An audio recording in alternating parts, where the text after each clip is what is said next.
Can you talk about some of the other options that people might have, some natural solutions for pain relief? Acupuncture comes to mind, and I'm sure there are others. Acupuncture has been studied extensively, and there are some very good protocols for acupuncture in pain. And there are some creative ways that acupuncturists are making their services available for large groups of people at low cost. So, for example, there's group acupuncture that is done at certain institutions, acupuncture schools, places like that.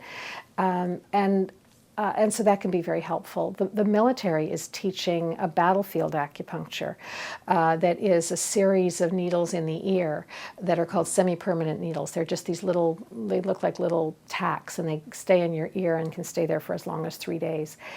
They found that by using it, they use it really.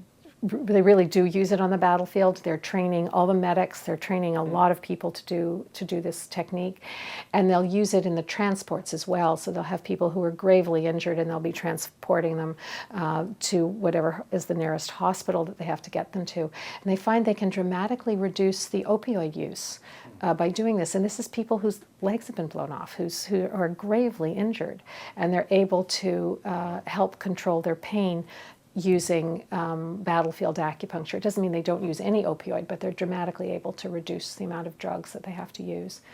So acupuncture has many uses. Hot and cold, of course. I mean, those are probably as old as we are as a species, but they work, they help.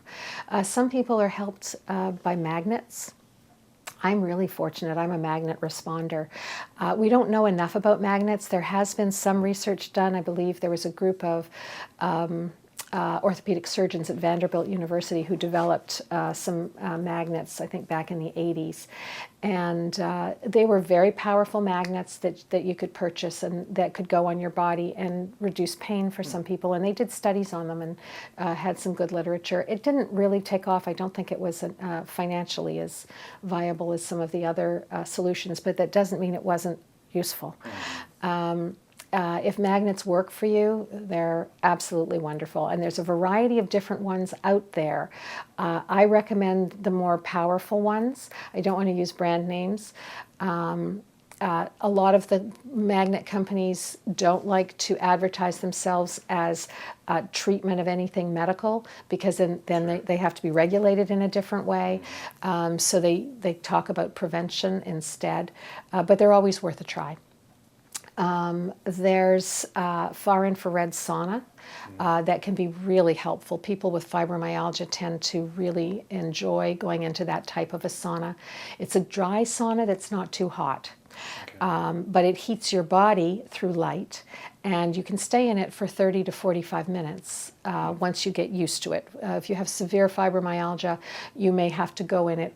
Start slowly, start with 5 minutes, 10 minutes. But it can be very, very helpful for pain, and so reading about that can be useful.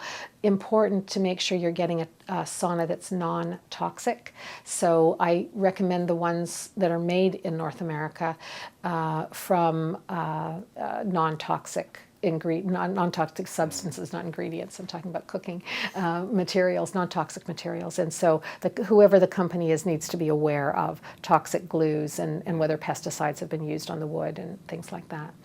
But those can be very, very helpful. Epsom salts in the bath, that's a great one.